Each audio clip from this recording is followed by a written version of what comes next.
તમારે ત્યાં તાપમાન કેટલું છે? ક્યાં પહોંચ્યો છે પારો? આમ તો 16મી માર્ચ સુધી ગુજરાતમાં ગરમીથી રાહત મળે તેવા કોઈ જ એંધાણ નથી, કારણ કે હીટ વેવની આગાહી છે. આગામી 16મી તારીખ સુધી હજુ 3થી 4 દિવસ સાવા જ રહેવાના છે.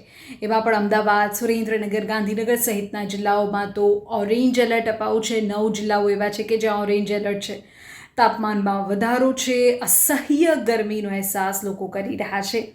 રાજકોટ, સુરેન્દ્રનગર, અમદાવાદ, ગાંધીનગર અને આણંદ આ વિસ્તારમાં જો તમે રહો છો, આ 4 જિલ્લાઓમાં તમે રહો છો, તો થોડું સાવચેતી રાખજો, કારણ કે આ એ મુખ્ય જિલ્લાઓ છે કે જ્યાં હીટ વેવની આગાહી છે. ઓરેન્જ એલર્ટ અને પ્રભાવિત વિસ્તારોની વાત કરીએ તો બનાસકાંઠા, પાટણ, કચ્છ, મોરબી, પોરબંદર, જૂનાગઢ, અમરેલી, વડોદરા, સુરત આ બધા વિસ્તારોમાં પણ ગરમી તો રહેવાની જ છે.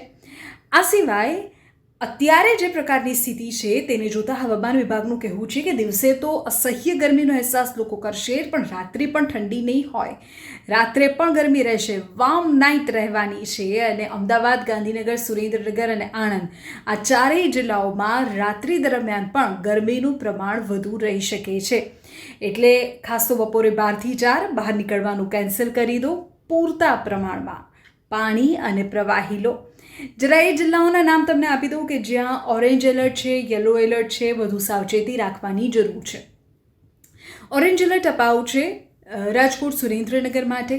આ સિવાય યલો એલર્ટ આપવામાં આવ્યું છે બનાસકાંઠા, પાટણ, કચ્છ, મોરબી, પોરબંદર, જૂનાગઢ, અમરેલી, અમદાવાદ, ગાંધીનગર, આણંદ, વડોદરા અને સુરત આ જિલ્લાઓ માટે જે વધારે ગરમી છે તેનો અહેસાસ લોકો કરશે અને યલો એલર્ટ આપવામાં આવ્યું છે.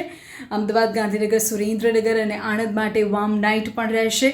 આગામી 2 દિવસ હીટ વેવની આગાહી છે. ઉત્તર પશ્ચિમથી ઉત્તર તરફના પવન ફૂંકાઈ રહ્યા છે. દિવસ તો ગરમ રહેવાનો જ છે. રાત્રિ પણ તમને સરખી ઊંઘવા નહીં દે, કારણ કે અસહ્ય ગરમીનો અહેસાસ લોકો કરવાના છે. દરિયાકાંઠાના વિસ્તારોની તો હાલત વધારે ખરાબ છે, કારણ કે ભેજવાળા અને ગરમ પવનો ફૂંકાઈ રહ્યા છે. જોકે 48 કલાક બાદ આંશિક રાહતની સંભાવના છે, પણ ગરમીથી પૂરેપૂરી રાહત તો નહીં જ મળે. આ સિવાય 62 વર્ષના ઇતિહાસમાં વલ્લભ વિદ્યાનગરમાં ત્રીજી વખત એવું થયું છે કે 42 ડિગ્રીને પાર થઈ ગયું છે તાપમાન. એટલે તમે વિચારો કે જે શહેરો અને જિલ્લાઓમાં આટલી ગરમી નહોતી, ત્યાં પણ હવે અસહ્ય ગરમી અને ઉકળાટનો અહેસાસ લોકો કરી રહ્યા છે.